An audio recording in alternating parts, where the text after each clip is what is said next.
les gens ont peur de parler parce que un mot de travers aujourd'hui peut les conduire en prison.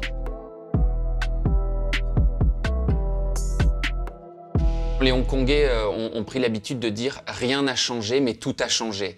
Et c'est vraiment moi le sentiment que j'ai eu, c'est-à-dire que Hong Kong est toujours Hong Kong, c'est cette ville fascinante qui vit à 2000 à l'heure, ça reste une ville capitaliste, libérale.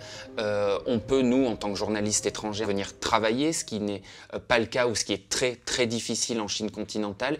Mais malgré tout, le climat a changé. On avait l'habitude de voir des rassemblements à Hong Kong, des manifestations, parfois spontanées, des graffitis sur les murs, des autocollants qui faisaient la promotion d'un mouvement pro-démocratie ou qui contestaient la Chine. Il y avait des librairies qui vendaient des ouvrages sur Xi Jinping, le président chinois, ou sur l'histoire de Chine. Ces librairies ont fermé, les graffitis ont été effacés, les autocollants ont été arrachés, les manifestations sont interdites. Donc Hong Kong, la ville est toujours là, mais le climat a vraiment changé.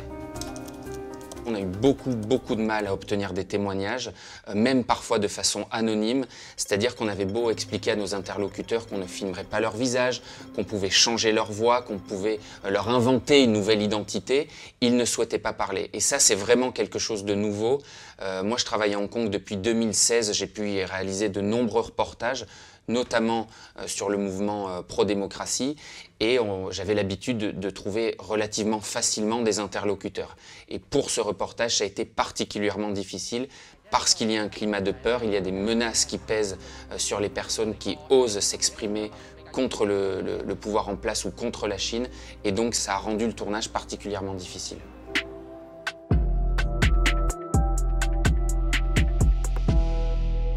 Depuis qu'Hong Kong a été rétrocédé à la Chine en 1997, Hong Kong est une ancienne colonie britannique, la ville a un statut particulier, c'est-à-dire qu'elle conserve un haut degré d'autonomie par rapport aux autres villes de Chine continentale. Hong Kong a sa propre constitution, ses propres lois, et donc il y avait effectivement un climat de liberté à Hong Kong qu'on ne retrouve pas en Chine continentale. Mais après les manifestations de l'été 2019, la Chine a repris la main et la Chine a imposé à Hong Kong une loi sur la sécurité nationale. Et elle a tracé une ligne rouge qui fait qu'aujourd'hui les libertés dont jouissaient les Hongkongais ont disparu.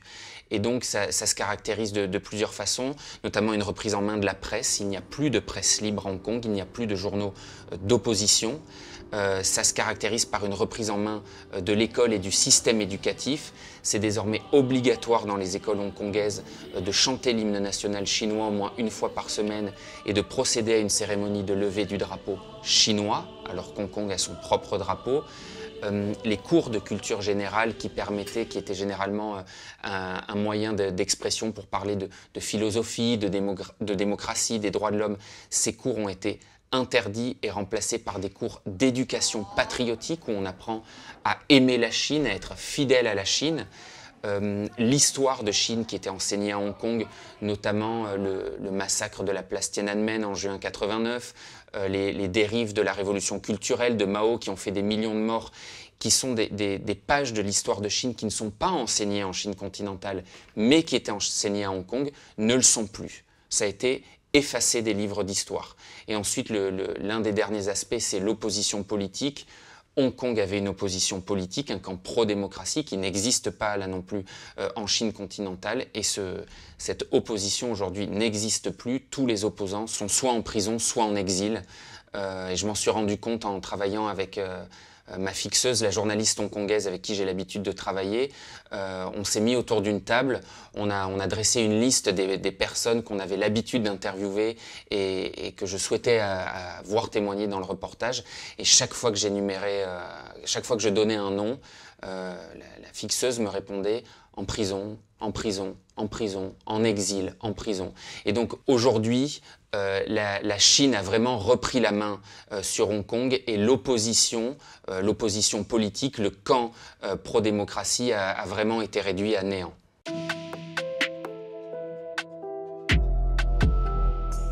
J'ai envie de répondre non, ou en tout cas ceux qui restent on les compte sur les doigts d'une seule main. Il y a encore 1 an et demi, 2 ans, on pouvait rencontrer des opposants qui témoignaient, même face caméra. Aujourd'hui, ces opposants, ils sont en prison. La plupart ont été condamnés à de lourdes peines, d'autres sont en attente de leur jugement, mais tout laisse à penser qu'ils seront aussi lourdement condamnés. Et donc, il reste une poignée de personnes, et notamment une femme que nous avons interviewée, qui est l'épouse d'un célèbre dissident et d'un célèbre militant pro-démocratie, qui est surnommé le Chevelu, qui a été député pendant 13 ans, qui est aujourd'hui en prison. Cette femme, elle a 68 ans. Et pourquoi elle continue, elle, à défendre le mouvement pro-démocratie? Parce qu'elle estime qu'elle n'a plus rien à perdre à son âge. Elle dit qu'elle le fait pour l'avenir de Hong Kong. Et elle se sent aussi investie d'une mission. Elle dit: mon mari est en prison, mes camarades de lutte sont en prison. Je suis la dernière à pouvoir le faire, donc je dois porter leur voix. Malgré tout, elle est régulièrement arrêtée, elle a fait plusieurs séjours en prison, elle est régulièrement intimidée, mais elle parle face caméra, elle ne mâche pas ses mots. Alors on pourrait se dire, si elle est toujours capable de dire ça, c'est que finalement la situation n'est pas si terrible. Je pense plutôt que c'est l'occasion pour les autorités de dire: mais regardez, on n'a pas complètement écrasé le mouvement. La preuve, cette dame est toujours libre, elle a toujours le droit de parler et de vous raconter ce qu'elle pense de Hong Kong.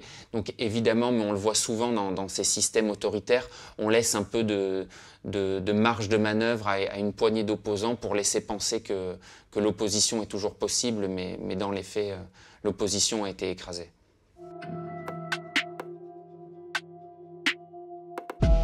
Oui, il y a notamment un des intervenants du reportage, un jeune homme de 30 ans qui s'appelle Finn Lo et qui fait partie d'une poignée de Hongkongais qui ont aujourd'hui un mandat d'arrêt émis par les autorités hongkongaises et les autorités chinoises contre eux. Il y a notamment, pour ce jeune homme que nous avons rencontré, une récompense de 100 000 € pour qui donnerait au gouvernement hongkongais des informations qui permettraient sa capture et son rapatriement à Hong Kong.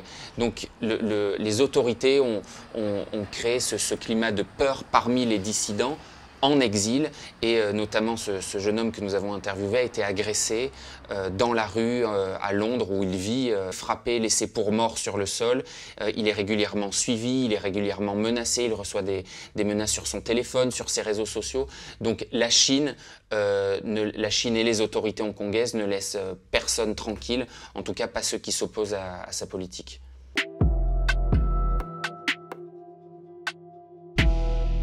Les données varient, mais il y a eu plusieurs centaines de milliers de départs, au moins 150 000 vers l'Angleterre, vers l'ancienne colonie, c'est-à-dire que les Hongkongais quittent leur ville pour finalement retourner chez l'ancien colon. Et il y a beaucoup de jeunes qui partent, effectivement, beaucoup de professeurs, et ça correspond évidemment à la reprise en main du système éducatif, et beaucoup de jeunes, oui, beaucoup de forces vives, mais finalement ces personnes qui partent sont très vite remplacées par des Chinois de Chine continentale, qui, eux, viennent trouver à Hong Kong un moyen de faire des affaires, un moyen de s'enrichir. Et donc, il y a eu un déclin de la population hongkongaise immédiatement après les manifestations de 2019 et le Covid en 2020, parce que le confinement à Hong Kong a été particulièrement sévère.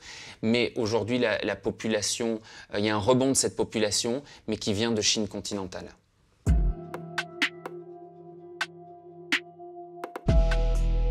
C'est encore une fois le paradoxe de Hong Kong où tout a changé, mais rien n'a changé. C'est-à-dire que tout a changé, il y a un climat de peur, on ne peut plus rencontrer l'opposition. En revanche, on peut toujours s'adresser et interviewer des officiels du régime.